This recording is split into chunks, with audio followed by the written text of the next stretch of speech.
Greetings Exiles, Lexi here with my updated Frostbolt Comet Blood Mage build for Path of Exile 2. This is an advanced endgame build, featuring explosive screen-wide clearing and devastating single target damage. Frostbolts are rapidly fired everywhere, forking and exploding to shotgun every enemy. The Frostbolts deal massive damage, capable of instantly killing elites and map bosses. Even max difficulty pinnacle bosses are deleted with a cast-on critical Comet setup.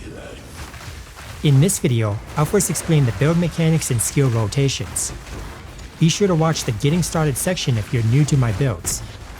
Stay tuned until the end of the video to see my gear, but remember to check the written guide at PoE Vault for all the build details. Let's get started.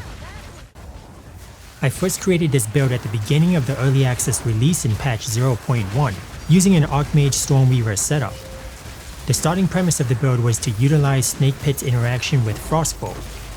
Snakepit is equipped in the left ring slot to remove the Pierce all target's effect on Frostbolt, allowing the projectiles to instead fork and then explode to shotgun groups of enemies. When Archmage and mana stacking were nerfed in patch 0.2, I reworked the Frostbolt Comet build on a Blood Mage to benefit from infinite resources, better survivability, and more damage scaling. Blood magic is allocated in the passive tree to convert all skill costs to life, and then the life spent is leached back with Vitality Siphon. This is a more efficient way to solve resource issues, without having to invest into maximum mana and mana regen.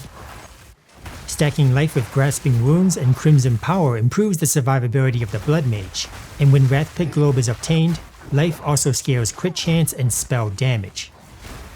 Finally, Sangromancy is now free to allocate, allowing the Blood Mage to gain Sunder the Flesh for 15% base crit chance for spells.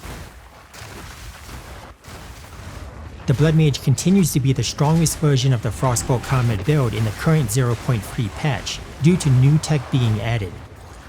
The newly added lineage support gem, Atalui's Bloodletting, converts a skill's mana cost to life cost, and it gains 2% extra physical damage per 10 life cost. This is a massive boosted damage output, granting my Frostbolt 156% extra physical damage and Comet 344% extra physical damage. Comet is supported by Embitter to convert the extra physical damage to cold damage, maximizing damage against bosses when elemental weakness and exposure are applied. The other important lineage support gem is Sion's Temper, which is a buffed version of Wildshards. Repeated casts of Frostbolt have an increasing chance to fire 8 additional projectiles in a circle for an amazing screen clear. The new version of the build triggers more Frostbolts to activate Wildshards often. Previously, the build triggered cast-on freeze Frostbolts by casting Ice Nova. I have now switched the cast-on freeze to Elemental Invocation for multiple reasons.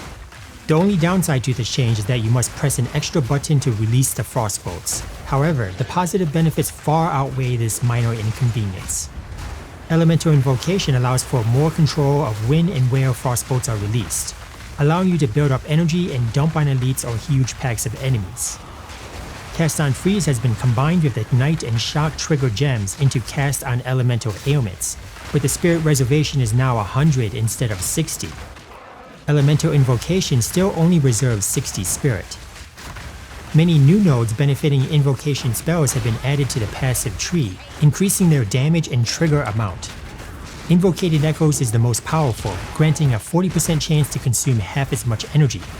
When Invocated Echoes procs, twice as many Frostbolts are released, and more Wildshard projectiles are activated.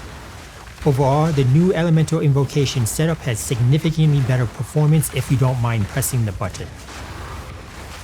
Casting Elemental Invocation with a lot of charges can rapidly drain life, but don't panic as the build is actually tanky. A massive amount of energy shield is still protecting you when life bottoms out, and life quickly recovers due to life leech and life remnants.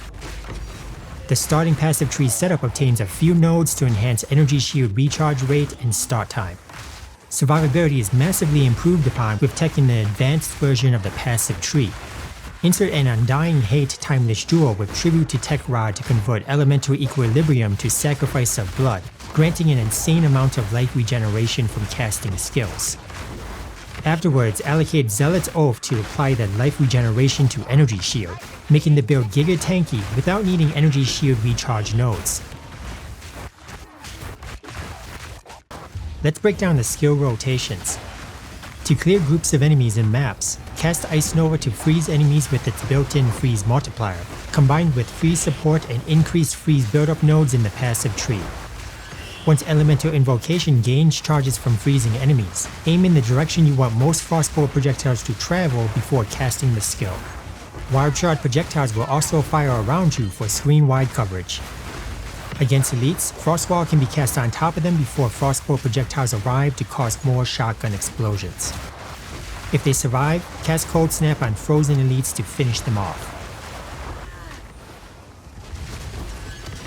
When you reach the map boss, cast Frostwall before firing Frostbolt projectiles to fork and explode. If that's not enough damage to kill, release free comments from Spellslinger. A full skill rotation can be executed against pinnacle bosses to deal maximum damage. Take a brief moment to prepare for the fight by deactivating Elemental Invocation and instead activating the cast on critical setup for Comet.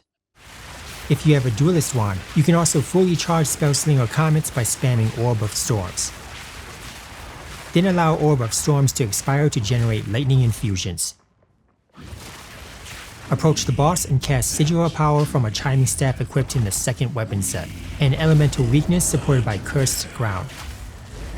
Cast Frostbomb and Lightning Infused Frost Walls on top of the boss as it spawns. Now that the boss is finally here, let's take a look at the buffs and debuffs. Sigil of Power grants 14% more spell damage per stage. Spending life works to gain additional stages, so this buff has already reached the maximum stage of 4. The boss's cold resistance is immediately reduced by Elemental Weakness and Frostbomb exposure. The comets from Spellslinger have landed on the Frost Walls, causing a chain reaction of explosions. The Frost Wall explosions deal additional lightning damage by consuming lightning infusions, and extra lightning damage by consuming Mana Flash charges with Ambrosia support. These buffed Frost Walls deal higher damage to generate more energy for cast on critical comets, and apply shock to the boss for 20% increased damage taken. Once the comets start landing, spam more Frost Walls to continue the chain reaction. Keep in mind that I didn't even have a Prism of Relief Jewel equipped, so this damage was done with 3 skill levels of Comet missing.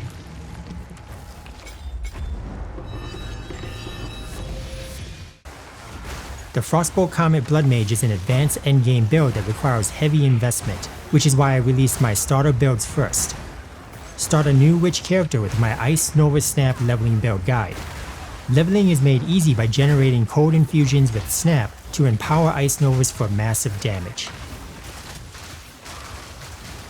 Once you finish the campaign, transition to my Ice Nova Comet endgame build guide to begin maps. This endgame starter build is designed to reach tier 15 maps on your first character, without any required unique items. Earn currency to trade for Atalui's Bloodletting, Rathpith Globe, and then Snakepit before switching to the Frostbolt Comet Blood Mage. This is my current gear for the Frostbolt Comet Blood Mage. Remember to visit the written guide for all the build details, including the stat priority on gear, skill gem setup, and passive tree. If you learned something new in this video, you owe it to me to hit that subscribe button. Until next time, peace out and happy slaying.